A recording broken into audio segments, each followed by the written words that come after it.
कश्मीर भारत का ताज, जहां हवाओं में सुकून बहता है और जिलों में जिंदगी। भारत का स्विट्जरलैंड।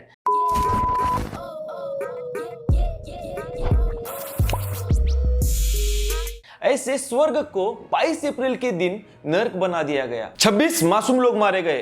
क्यों? तो सिर्फ और सिर्फ वो हिंदू थे। इसकी जिम्मेदारी टीआरएफ ने ली है। इसमें एक ऐसा भी नाम आ रहा है जो लश्कर-ए-तैयबा से जुड़ा हुआ है। लेकिन इनको क्या लगा था, भारत इस बार भी वैसे चुप बैठेगा जैसे पहले बैठता था। लेकिन इस बार जो भारत ने जवाब दिया है उससे आतंकवादियों की जड़ें हिल गई है। खुद के ही कैंपों से उनको भागने के लिए मजबूर कर दिया। और जो पाकिस्तान आर्मी उन आतंकवादियों का साथ देती थी, अब उनको भी भागने पे और शेल्टर में छुपने के लिए मजबूर कर दिया गया है। ये जो हमला हुआ तब भारत के प्रधानमंत्री नरेंद्र मोदी जी एक इंपॉर्टेंट मीटिंग के सिलसिले में भारत से बाहर थे, लेकिन उन्होंने उस मीटिंग को तुरंत ही कैंसिल कर दिया और भारत वापस चले आए। तुरंत ही हाई लेवल की मीटिंग बुलाई गई जिसमें एनएसए डोवाल, राजनाथ सिंह जी और तीनों दलों के सेना अधिकारी भी शामिल थे। इस मीटिंग में तय किया गया कि कार्रवाई पाकिस्तान के ऊपर होनी है या फिर उनके पाले हुए आतंकवादियों के ऊपर, क्योंकि इस पूरे हमले में दोनों भी शामिल थे। लक्ष्य एक ही था, आतंकवादियों का खात्मा।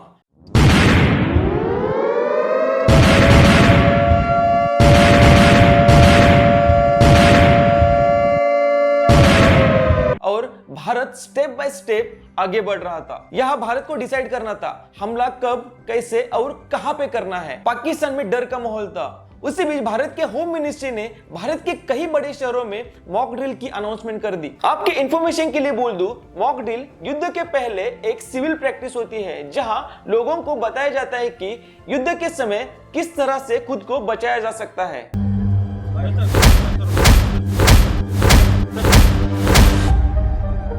मॉक ड्रिल तो एक सोची समझी साजिश थी भारत की। मॉक ड्रिल के बहाने पाकिस्तान को उलझाए रखा और मॉक ड्रिल होने से पहले ही पाकिस्तान के ऊपर भारत ने हमला कर दिया। भारत के टारगेट पे थे 5 आतंकवादी बेस कैंप। इसमें शामिल था अब्बास कैंप, जो कि पाकिस्तान ऑक्युपाइड कश्मीर के कोटली में मौजूद था।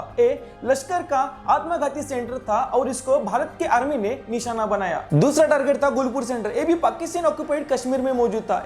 टीआरएफ का नर्व सेंटर था। इन दोनों कैंप पे इंडिया हमला कर सकता है, ये पाकिस्तानी आर्मी ने सोचा भी होगा। लेकिन जो तीसरे कैंप पे भारत ने हमला किया वो पाकिस्तान के लिए टोटली अनएक्सपेक्टेड था। भारत का तीसरा टारगेट था मेहमूना जोया कैंप, जो कि पाकिस्तान के सियालकोट में मौजूद था।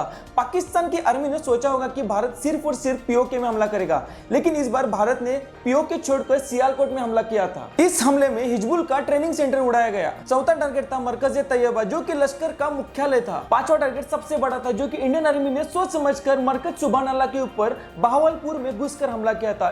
बताया जा रहा है कि ये जैश ए मोहम्मद का गढ़ था। भारत की इस पूरी में 70 से अधिक आतंकवादी मारे गए, 60 से अधिक घायल हुए और इसमें शामिल थे मसूद अजहर के 10 रिश्तेदार और उसके 4 टॉप कमांडर्स। इन सभी कार्रवाइयों के बाद पाकिस्तान कहां चुप बैठने वाला था। हमने उनके आतंकवादी जो मारे उनके दिल पे वार किया था, क्योंकि आतंकवादी ही उनका दिल है। हमने उसके ऊपर वार किया था और पाकिस्तान हमारे ऊपर रिएक्ट करेगा हमें मालूम था और भारतीय आर्मी इसके लिए तैयार भी थी। हमला भी ऐसा वैसा नहीं। पाकिस्तान ने जो भीख में लिए हुए मिसाइल्स थे चाइना से, वो भारत के ऊपर दागे, और जो ड्रोन्स थे जो तुर्की से भीख में लिए थे वो भी भारत के ऊपर दागे। लेकिन हमारे S-400 के सामने उनका क्या चलता। उनके पूरे ड्रोन्स और मिसाइल्स हवा में ही उड़ा दिए इंडिया ने। फिर क्या, पाकिस्तान डर गया। पाकिस्तान सीज फायर की मांग करने लगा। सीज फायर के लिए पाकिस्तान अमेरिका पहुंचा। उसके बाद में भारत से गुहार लगाई और भारत ने कहा ठीक है भाई, इस बार हम आपको बख्श देते हैं, लेकिन अगर फ्यूचर में कोई आतंकवादी हमला भारत के ऊपर होता है तो हम उसको वार की तरह लेंगे। लेकिन ऑपरेशन सिंदूर यहाँ पे खत्म नहीं हुआ। भारत के विदेश मंत्री जयशंकर ने कहा है कि जो भारत का पानी है वो भारत में ही रहेगा। इसका मतलब जो सिंधु करार रद्द हुआ है वो अभी भी रद्द रहेगा। भारत ने पाकिस्तान को हर तरफ से घेर लिया है, फिर वो स्ट्रैटेजिकली हो या फिर इकोनॉमिकली। जो पाकिस्तान भारत के खिलाफ गजवाए हिंद करने के सपने देखता है, क्या पता भारत ही एक दिन पाकिस्तान के ऊपर कब्जा कर अखंड भारत का सपना पूरा कर दे। एट लास्ट पाकिस्तान वासियों को मेरी एक निजी राय, भारत ने कभी भी किसी के ऊपर पहले हमला नहीं किया, लेकिन इतिहास गवाह है भारत के ऊपर किसी ने हमला किया है तो भारत ने हर बार उसको मुंह तोड़ जवाब दिया है और उसको अंजाम तक पहुंचाया है। और आपको तो अच्छी तरह से मालूम है 1947, 1965, 1971, 1999 हर बार आपको मुक्की खानी पड़ी है, लेकिन छोड़ो, आपकी आर्मी और आपकी मीडिया आपसे हर बार झूठ बोलती है और आपको हर बार जीता हुआ दिखाती है हारी हुई मैच। सबसे जरूरी बात, इस वीडियो को अपने फ्रेंड्स के साथ ज्यादा से ज्यादा शेयर कीजिए। खैर, पाकिस्तानियों का तो पता नहीं, लेकिन इंडियंस के लिए एक रिक्वेस्ट है, अगर आपको हमारा वीडियो अच्छा लगता है तो लाइक कीजिए, कमेंट कीजिए और सब्सक्राइब करना ना भूले।